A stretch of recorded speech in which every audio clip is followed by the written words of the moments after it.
Friends, geography की last class में मैंने आपको लॉन्गिट्यूड और लैटिट्यूड लाइंस कराई थी। आज के क्लास में मैं आपको टाइम जोन पढ़ाऊंगी। तो चलिए फ्रेंड, विदाउट एनी डिले हम वीडियो शुरू करते हैं। देखिए, सबसे पहले मैंने आपको ये पढ़ाया था फ्रेंड्स कि मान लीजिए ये है हमारी अर्थ, और अर्थ पर जो बिल्कुल बीच से लाइन गुजरती है उसको हम बोलते हैं इक्वेटर, यानी कि 0 डिग्री का एंगल जो बनाती है।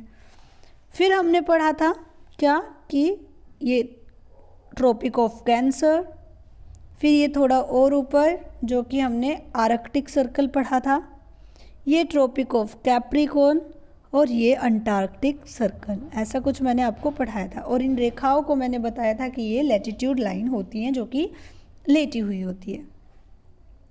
ठीक है फ्रेंड्स, अब देखिए ये जो पार्ट है इसमें,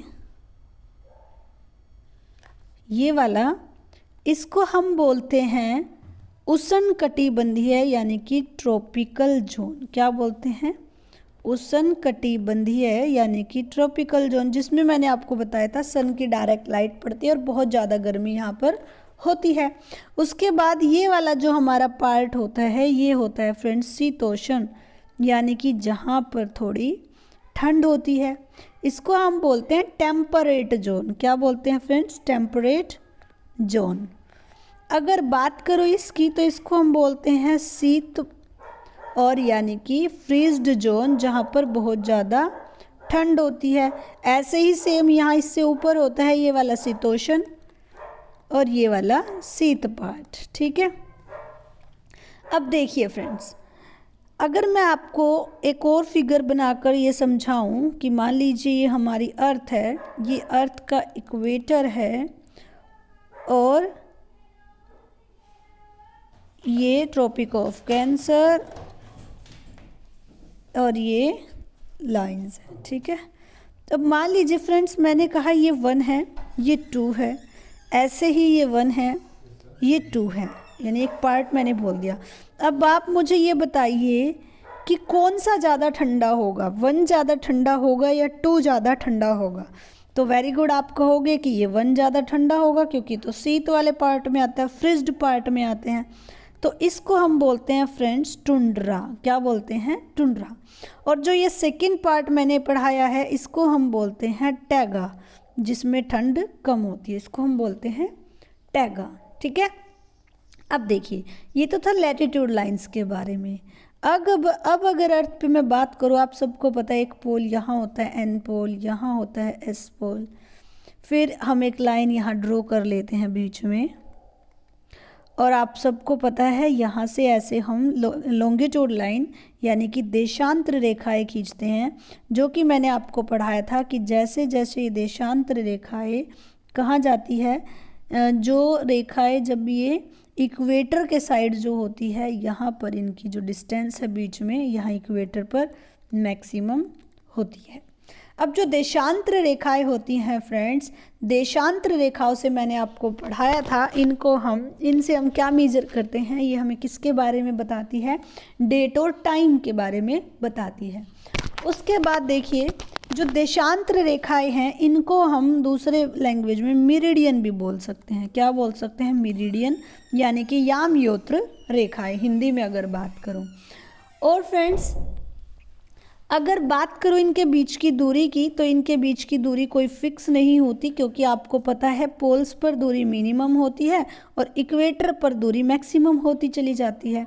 और इनके बीच के डिस्टेंस को हम बोलते हैं गोरे। क्या नाम बोलते हैं फ्रेंड्स? गोरे, यानी GORE, गोरे। इनके बीच के डिस्टेंस को हम गोरे बोलते हैं। ठीक है, और इक्विनॉक्स पे, यानी कि ये जो हमारी इक्वेटर है, इक्विनॉक्स पे ये मैक्सिमम होती है और पोल्स पर ये 0 होती है। मैंने ये चीज़ कल पढ़ाई थी। ठीक है, अब देखिए फ्रेंड्स, अगर मैं बात करूँ, ये मैंने आपको पढ़ाई लैटिट्यूड लाइंस और लॉन्गिट्यूड लाइंस। अब अगर मैं एक फिगर और ड्रा करूँ, यहाँ पे ये अर्थ हो गई, इस अंदर वाली लाइन को इमेजिन करना कि ये नहीं है। चलिए देखिए, ये हो गया आपका इक्वेटर, ये हो गई ऊपर से नीचे तक बीच की लाइन।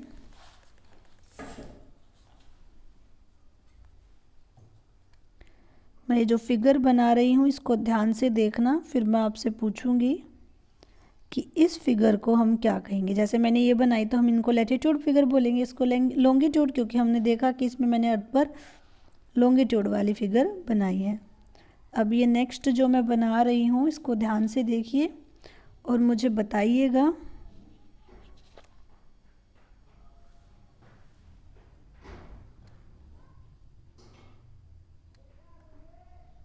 चलिए फ्रेंड्स बताइए कि ये जो मैंने फिगर बनाई है ये क्या है, क्या ये लॉन्गिट्यूड है या ये लैटिट्यूड है।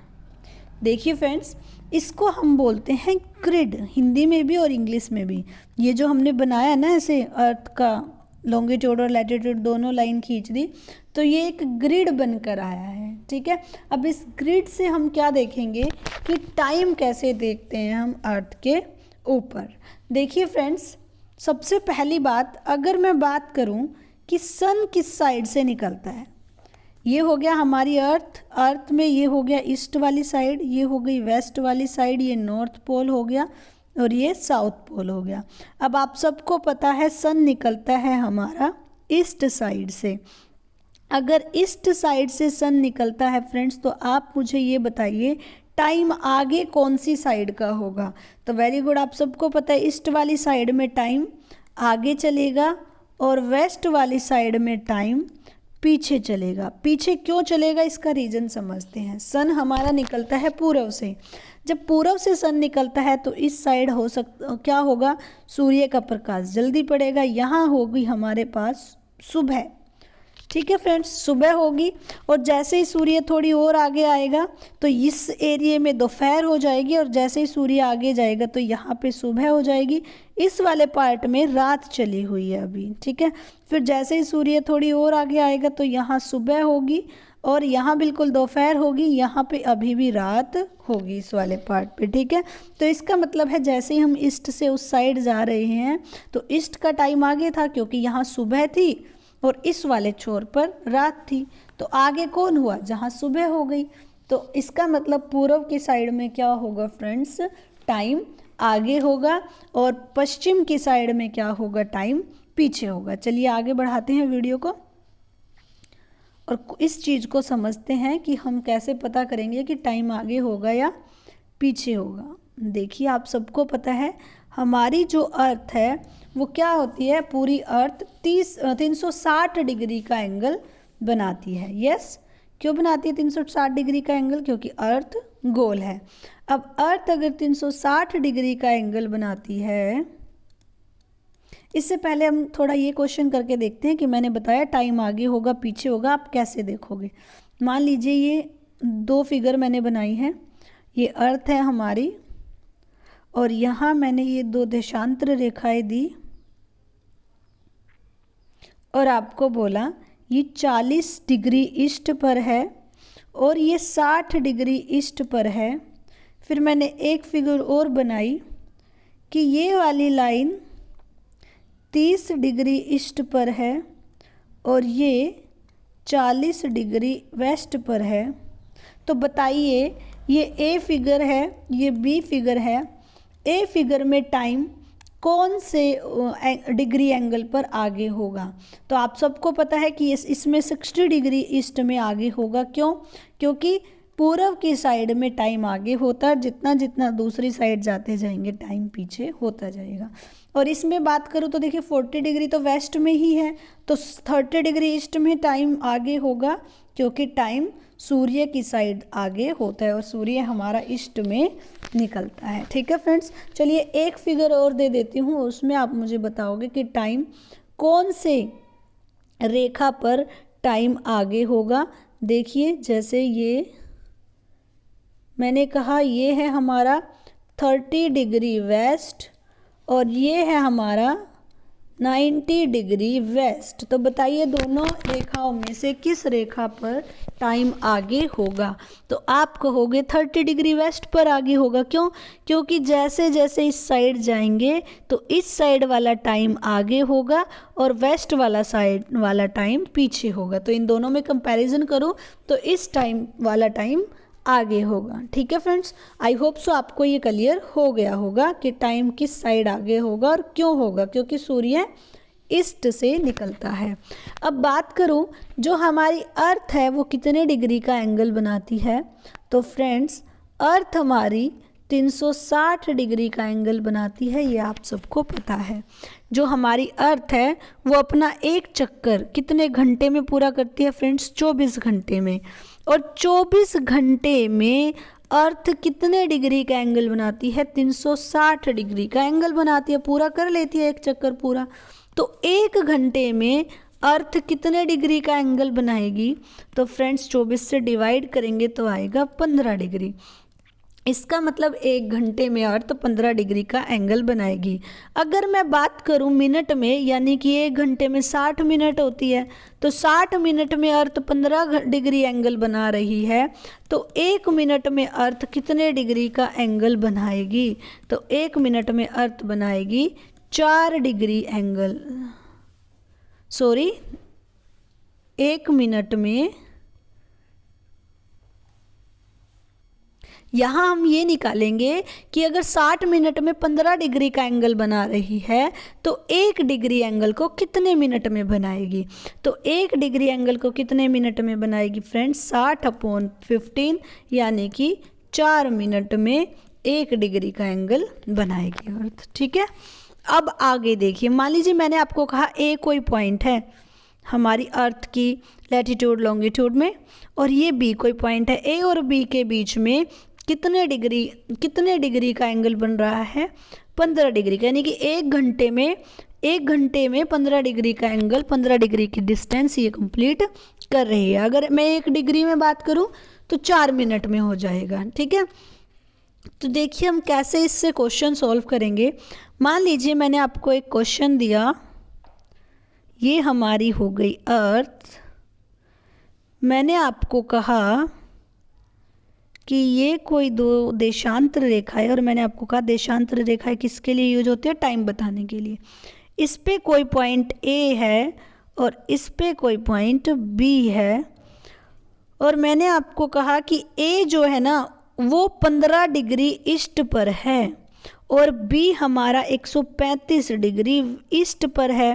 तो सबसे पहले तो आप मुझे ये बताइए टाइम आगे किसका होगा, ए वाले पॉइंट का होगा या बी वाले पॉइंट का होगा। वेरी गुड, बी वाले पॉइंट का होगा, क्योंकि बी वाला पॉइंट इसमें ज़्यादा आगे है ईस्ट में। ठीक है, तो फ्रेंड्स अगर मैं बात करूं कि इन दोनों के बीच में कितना डिफरेंस है, कितना टाइम डिफरेंस है ए और बी में, आप कैसे निकालोगे, टाइम डिफरेंस कैसे निकालोगे। ठीक है, तो चलिए देखते हैं। अगर हमें किन्हीं 2 पॉइंट्स का ये बता दे कि ये इतने डिग्री ईस्ट पे है, ये इतने डिग्री ईस्ट पे है तो या वेस्ट पे है, तो हमें उनका टाइम डिफरेंस कैसे निकालना है। तो टाइम डिफरेंस बहुत ही इजी है फ्रेंड्स निकालना। कैसे करेंगे, सबसे पहले हम लेंगे देशांतर का अंतर।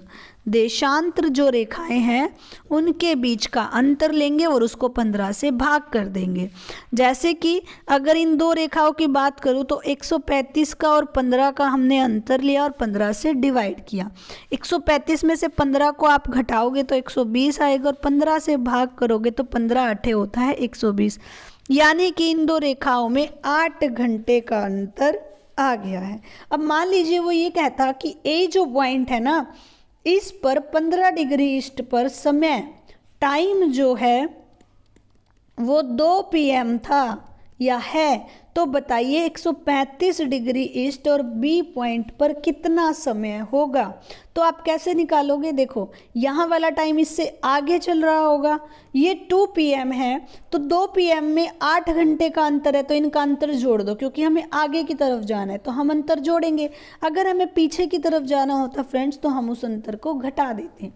तो अगर आप 2 PM में 8 घंटे जोड़ोगे तो कितना आएगा फ्रेंड्स, 10 PM, यानी कि जब ए पॉइंट पर 2 PM होगा तो बी पॉइंट पर कितना टाइम हो चुका होगा, 10 PM हो चुका होगा, क्योंकि ये इससे आगे है। ठीक है, देखिए एक एग्जाम्पल और मैं लेके बताती हूँ कैसे निकाला हमने। मान लीजिए ये है हमारी अर्थ, ये कोई पॉइंट है जिसमें है 30 डिग्री ईस्ट, और ये है हमारा 135 डिग्री ईस्ट। ये मैंने मान लिया ए पॉइंट है और ये मैंने मान लिया बी पॉइंट है।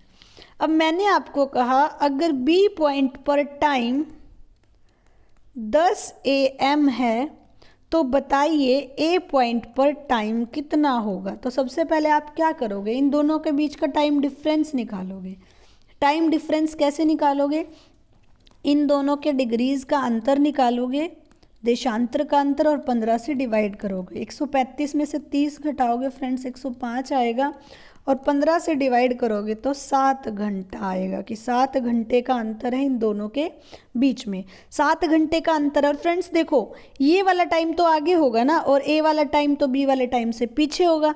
इसका मतलब अगर मुझे इसमें से ये टाइम निकालना है तो 10 में से 7 पीछे जाना होगा, क्योंकि ये टाइम तो पीछे होगा, और 10 में से आप 7 पीछे जाओगे तो 3 AM। इसका मतलब ए वाले जगह पर टाइम क्या चल रहा होगा, 3 AM का चल रहा होगा। आई होप सो फ्रेंड्स कि टाइम जोन कैसे निकालते हैं, कि किस देशांतर रेखा पर कितना टाइम होगा, आपको ये चीज़ समझ आ गई होगी।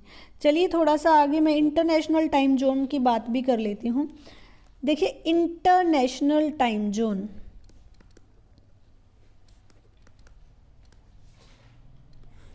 फ्रेंड्स 1884 में एक कॉन्फ्रेंस हुई थी, एक सम्मेलन हुआ था वाशिंगटन डीसी के अंदर। कहाँ हुआ था, वाशिंगटन डीसी के अंदर, ठीक है। इसमें क्या कहा गया था फ्रेंड्स, कि जो 0 डिग्री लॉन्गिट्यूड लाइन होगी ना, यानी 0 डिग्री देशांतर रेखा। 0 डिग्री देशांतर रेखा किसको बोलते हैं फ्रेंड्स, हम ये जो बीच की लाइन खींचते हैं, ठीक है। ये जो 0 डिग्री लॉन्गिट्यूड लाइन होगी ये समय रेखा होगी। क्या होगी, समय रेखा, या हम इसको कहेंगे इंटरनेशनल टाइम लाइन। और ये कहा था कि ईस्ट में जो टाइम होगा वो क्या होगा, आगे होगा। ये चीज़ मैंने समझा दी आपको, ईस्ट में टाइम आगे कैसे होगा। और मैंने आपको ये भी बता दिया कि 1 डिग्री में कितने मिनट, 1 डिग्री एंगल बनने में कितने मिनट का समय लगेगा, 4 मिनट का, ठीक है। और यहाँ अगर आप मान लीजिए ईस्ट में एक देशांतर रेखा है, फिर एक है, फिर एक है, तो इन रेखाओं के बीच में अगर 1 डिग्री का डिस्टेंस है, 1 डिग्री के डिस्टेंस में कितना समय लगेगा, बीच में 4 मिनट का, ठीक है। और ये जो हमारी देशांतर रेखा होगी ये अटलांटिक महासागर से गुजरती है। जो लॉन्गिट्यूड लाइन है ये कहाँ से गुजरती है, अटलांटिक महासागर से गुजरती है। और इस सम्मेलन में ये डिसाइड किया गया कि एक होगी हमारी GMT, यानी कि Greenwich meridian time, Greenwich meridian time line. इसको ग्रीनविच मेरिडियन टाइम लाइन क्यों बोला गया फ्रेंड्स, क्योंकि ये लंदन के ग्रीनविच सिटी से पास होती है, ठीक है। कि जब हमने GMT यानी कि संसार पूरे वर्ल्ड का टाइम देखने के लिए कि कैसे मेज़र करेंगे, एक लाइन खींची Greenwich meridian time line. Meridian मैंने आपको बताया था याम्योत्तर रेखा यानी कि देशांतर रेखाओं को बोला जाता है। तो जब ये खींची गई तो हमने पाया कि ये लंदन की सिटी, लंदन जो है उसमें एक सिटी है ग्रीनविच सिटी, वहाँ से गुजर रही है, इसीलिए इस टाइम लाइन का नाम ही क्या रख दिया, ग्रीनविच टाइम लाइन। और इस टाइम लाइन को हम बोलते हैं इंटरनेशनल टाइम लाइन, ठीक है फ्रेंड्स। चलिए आज की वीडियो में इतना ही। इसके बाद मैं इंडियन स्टैंडर्ड टाइम लाइन और इंटरनेशनल डेट लाइन कराऊंगी, तो जुड़े रहिए मेरे साथ फ्रेंड्स जियोग्राफी की डेली क्लासेस के लिए। अगर आपको ये वीडियो अच्छी लगी है फ्रेंड्स तो वीडियो को लाइक करना बिल्कुल ना भूलें। अगर आप चैनल पर नए हैं तो चैनल को सब्सक्राइब कर दें और बेल आइकन को प्रेस जरूर कर दें ताकि आपको मेरी डेली वीडियोस की नोटिफिकेशन मिलती रहे। फ्रेंड्स आपको मेरी वीडियो कैसी लगती है कमेंट सेक्शन में कमेंट करके ज़रूर बताएं ताकि मुझे भी अप्रिसिएशन मिलता रहे और मैं ऐसे ही आपके लिए वीडियो बनाती रहूं। धन्यवाद फ्रेंड्स।